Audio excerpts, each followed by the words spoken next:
nói chung là lúc nào cũng được kia viết thì và thầu vàอยู่ติดตั้งต่อ Windows เชื่อหลอดตานะจ๊ะปกติได้ก็เคยใช้คอมพิวเตอร์เลยจะก็ตั้งต่อ Windows เชื่อหลอดใช้จริงก็ถ้าใช้ต่ออันเดียวก็มั่ว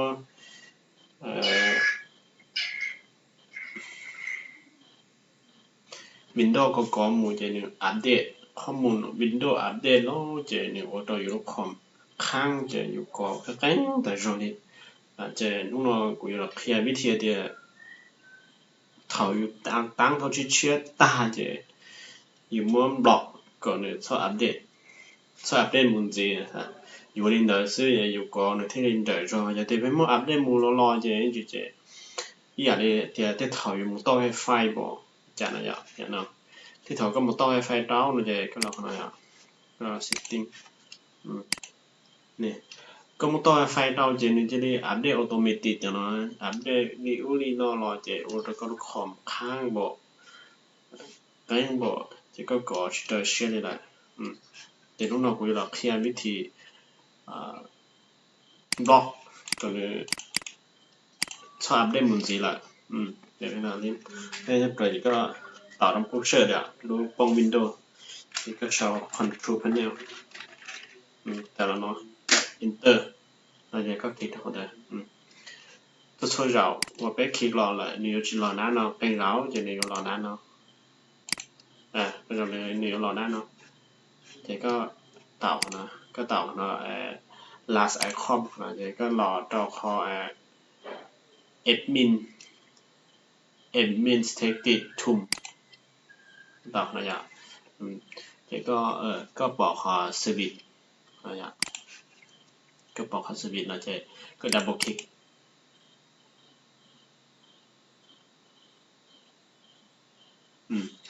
ก็ double click ล้อนะเจ๊นี่แต่ล้อนี่นะอย่าง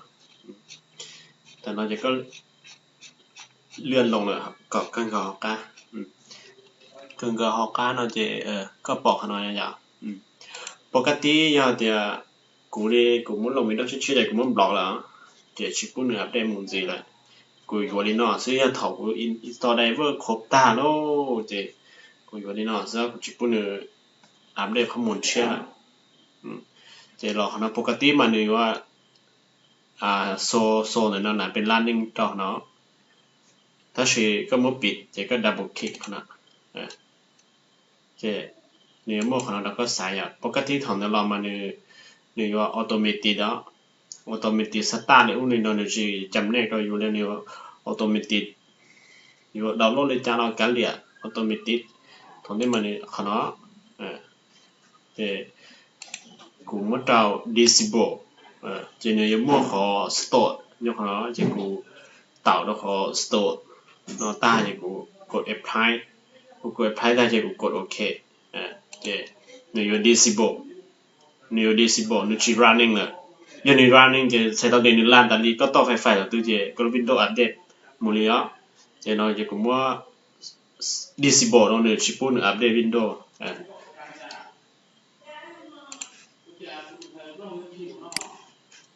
ตายแล้วเจ๊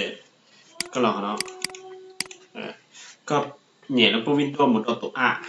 เจนอยู่แต่ขนาดเราอย่างแต่ขนาดเราเนี่ยแต่ขนาดเราแล้วเจ๊ก็เช่า NNC เจ๊ก็กด enter เจ๊ขนาดก็ต่อ yes เจนอยู่ว่าแต่หน้าต่างนี้เนาะเจ๊ก็รอขอไฟล์เจ๊ก็รอ add remote นี่ทีนี้แต่ขณะเราจะก็เลือกขอ group policy object เราจะก็ double click เนาะก็ double click เนาะแต่ทีนี้แต่นั้นเนาะนี่ก็ click finish ทีนี้ขึ้นแล้วเนาะนี่ก็กดโอเคทีนี้แต่แล้วเนาะอันเดียวนี่ก็ต่อแล้วเนาะปกติอย่างนั้นสักอย่างเขาชดก็ต่อเนาะนี่ก็ต่อของ computer configuration ต่อแล้วจะก็รอขอ admin เจ๊ก็รอ Windows Component นี่ก็เลื่อนลงนะก็จะก็ปอกขอ Windows Update เนี่ยเจ๊ก็ตัด Windows Update แต่ก็เราขอconfig automatic update ปกติกูชีนมากูมัวอันนั้นบอกแล้วปกติมาหนูว่า no config แล้วหนูชิมัวกัดตั้งขาใช่ไหมล่ะนี่ก็ double click เนาะโอเคปกติมาชาวเนาะกูมาวันนี้ใช่ปกติมานี่เนาะเท่าสุดๆเท่านั้นถ้าชีก็เราจ้างเนาะยังก็ double click เนาะจะนึกขึ้นเราก็ตัดอันนั้นบอกเนาะยังก็แซกเนาะก็แซกเนาะก็เราจะ notify for download และ and automatic install chỉ bố mua cần download thì cầnติดตั้งจีเลยเจ๊ก็กด apply เนี่ยเจเนเป็นอันนั้นบอกแล้วก็กดโอเค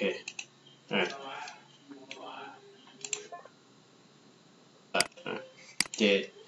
ตาเลยเนาะ所以เจก็รู้ Windows เนี่ยอัปเดตทีไรข้อมูลละมีว่าชีลิง的模式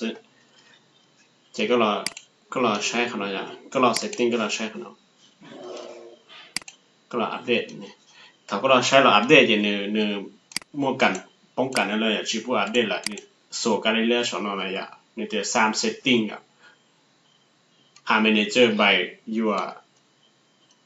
auxiliary lesson นี่ที่สามารถอยู่ว่าจากการต่อกันดาวน์โหลดกับการ install อะไรอย่างเชื่อจิไลแล้วใช่ไหมเชื่อจิไลแล้วโอเคเจตายเนาะซึ่งการตั้งก็อยู่ Windows ชอบอัปเดตข้อมูลจริงนะยุดการอัปเดตถ้าชีกูจะต้องชีไปดาวน์โหลดเยอะเดียวถอนนี่มันตั้งตอนนี้เนาะปั๊บถ้าชีเนี่ยมันดาวน์โหลดข้อมูลปีซื้อยาโอเคสมมติเนี่ยมันดาวน์โหลดเนี่ยมันดาวน์โหลดอีรูไฟล์ถ้าจีบอกยังจีไลน์นะจะเนี่ยจุดตรงเปิดเนาะ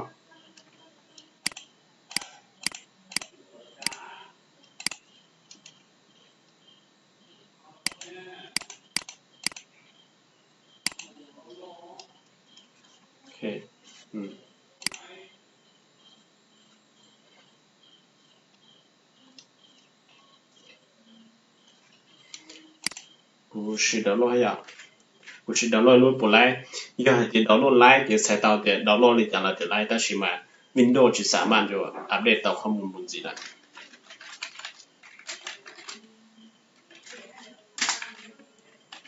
สิมันดา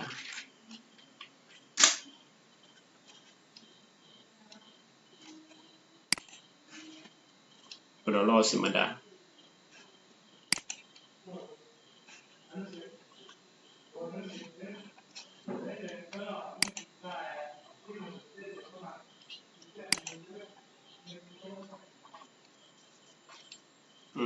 โอเคอยู่สามารถดาวน์โหลดหรืออย่าไลน์หรืออย่าโปรแกรมไลน์ถ้าชี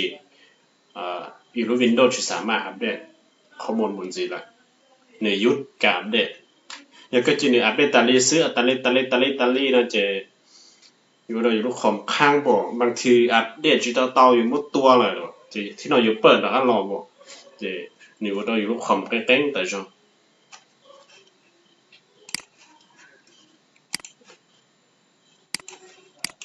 โอเค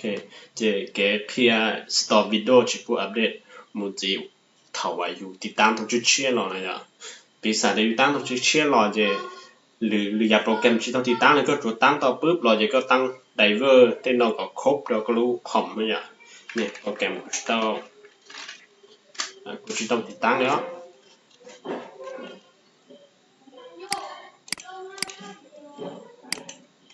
เนี่ยกูจะต้องติดตั้งเนี่ยกูจะตั้งรู้ Google Chrome เนาะที่ Microsoft ออรูปโปรแกรมเนาะกูจะอยากเทียบด้วยกู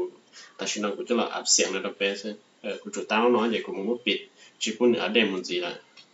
เจอกัน Store Windows เจตั้งเนาะซื้อ